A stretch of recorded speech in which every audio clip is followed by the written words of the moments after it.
તાપી જિલ્લાના આદર્શ નિવાસી શાળાની અનોખી પહેલ, હનુમાન ચાલીસાના પાઠથી વિદ્યાર્થીઓમાં સંસ્કારનો સંચાર।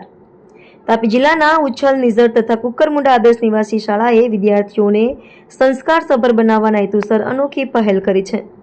શાળામાં આમ તો દરરોજ પ્રાર્થના ગવાય જ છે, પરંતુ દર શનિવારે તમામ વિદ્યાર્થીઓ દ્વારા હનુમાન ચાલીસાનો પાઠ કરવામાં આવે છે। સાથે જ હનુમાનજીના ભજનો થવાથી સમગ્ર શાળાનું વાતાવરણ ભક્તિમય બની જાય છે। શાળાના પ્રિન્સિપાલ કિશોરભાઈ સુંદરવા તથા શિક્ષકો મનીષભાઈ પટેલ, નલીલાબેન દિવ્યેશ, કવિતાબેન, સુનીતાબેન, કુણાલભાઈ, પરિમલભાઈ, કિંજલબેન, ભાવનાબેન, દર્શનાબેન, વળવી સાહેબ, જોશી સાહેબ સહિતના સ્ટાફે આ સંસ્કારી પહેલને સફળ બનાવી છે। આ પ્રયત્નોથી વિદ્યાર્થીઓમાં માત્ર ભક્તિભાવ જ નહીં, પરંતુ સંસ્કાર, ધાર્મિક ચેતના અને આદરની ભાવના પણ વિકસે છે। સ્થાનિક આગેવાનો તેમજ વાલીઓએ શાળાની આ પહેલને બિરદાવી જણાવ્યું કે શિક્ષણ સાથે સંસ્કાર જોડાય ત્યારે જ બાળકનો સર્વાંગી વિકાસ શક્ય બને છે।